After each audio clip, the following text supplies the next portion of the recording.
Hello. Hello, જો જી દ્વારકાધીશ. जय द्वारकाधीश। कौन बोलो? હા, હું ભાવનાબેન. મેં કાલ તમને ફોન કરતી હતી, મેસેજ નાખ્યો હતો ને, એ બોલું છું બેન. क्या थी? આ જામનગરથી. हाँ बोलो।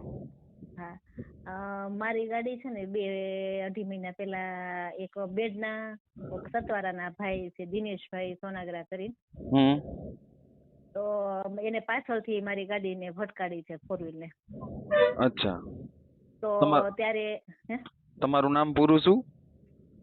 મારું ભાવનાબેન વાઘાણી. કેવા જ્ઞાતિ? હું પટેલ છું. અને તમારી ગાડીમાં પાછળથી ઠોકી છે કોઈ? એ બેડના છે દિનેશભાઈ સોનાગરા કરીને. હા, તો પ્રશ્ન શું છે હવે?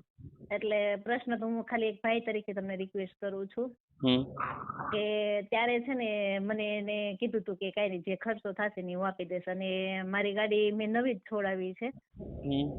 અને મારે વીમાને ને આને 24 કલાકનો ફેર છે. ભટકાની પહેલા મારે 24 કલાક પહેલા પૂરો થયો હતો. એટલે વીમો એમ હોય, એટલે મેં આપણે જોયું તો ન હોય કે પૂરો થયો છે એમ.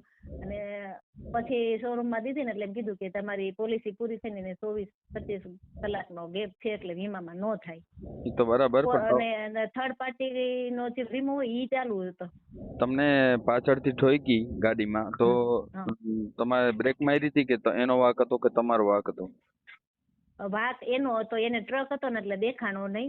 અમે ધીમે ધીમે મારું ઇન્ડિકેટર ચાલુ હતું અને અમે ધીમી રીતે ક્રોસ કરવા માટે અમે વળતા હતા. અને એને ટ્રક આવ્યો, એને અમને સાઈડ આપીને ટ્રક બાજુમાંથી નીકળી ગયો.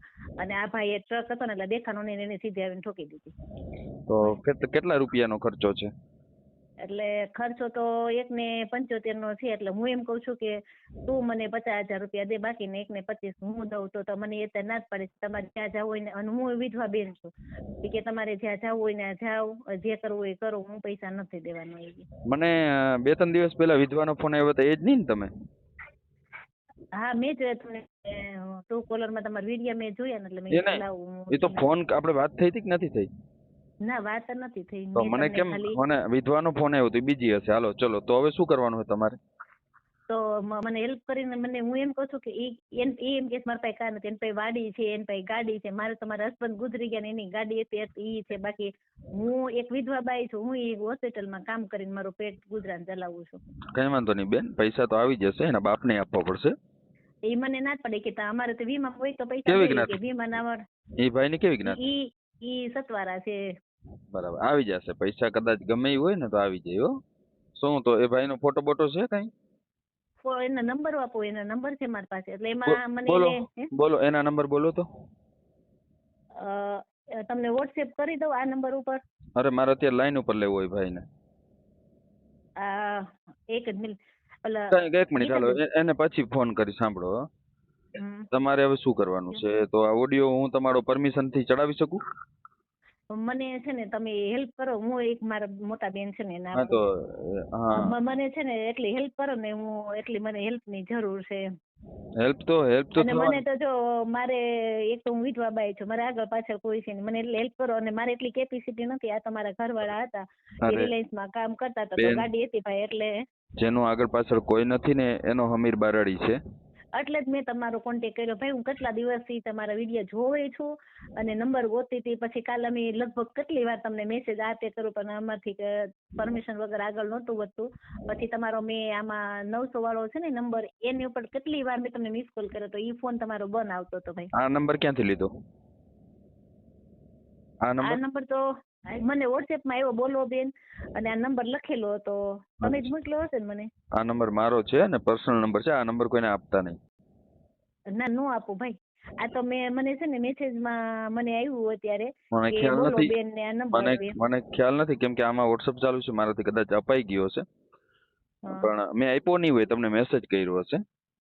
ના, મેસેજ માં આવ્યો છે ભાઈ. મને તો નકર હું તો કાલ તો એમ નથી, મેસેજ માં આવ્યો છે. બાકી આ નંબર છે. આભાર તમારો, થેન્ક યુ, તમે મને નંબર આપ્યો. એ બધા આ નંબર છે ને 5 જણા પાસે જ છે. આ નંબર એટલો પર્સનલ છે. આ નંબર વીઆઈપી નંબર છે. 1 2 3 4 5 6. ઓકે, તો આ નંબર કોઈને આપતા નહીં. તમારા પૈસા આવી જશે. અને કઈ ચિંતા ના કરો, હું તમને સાંજે ફોન કરું છું. અને એ ભાઈનું પૂરું નામ શું છે? દિનેશભાઈ સોનાગ્રા, દિનેશભાઈ કાંતિભાઈ સોનાગ્રા, બેડ નો રહેવાસી છે. દિનેશ અને કાંત પાછો મને એમ જ કે બેન તમારે જે કરવું હોય એ કરો, તમારે કેસ કરવો હોય તો કરી દો, તમારે જે કરવું હોય એ કરો, હું પૈસા આપવાનો છું નહીં. હા એને બાજુમાં બેઠા છે, 1 મિનિટ એમની સાથે વાત કરો. એને કેજો એને કે તારો બાપ આવે છે હાંજે અમીર બારાડી. જય શ્રી કૃષ્ણ સર. જય જય શ્રી કૃષ્ણ. દ્વારકાધીશ. જય દ્વારકાધીશ બેન. અમે છે ને મારો બાબો બ્લાઇન્ડ છે તો અમારા બેન ને આવડે છે ગાડી આવી રીતે, એટલે અમને એમ થયું કે રક્ષાબંધન ને દી દ્વારકા અમે છે ને દર્શન કરવા જતા હતા. અચ્છા જૂની મેટર છે, જૂની મેટર લાગે આ તો. હા 2 મહિના પહેલાની.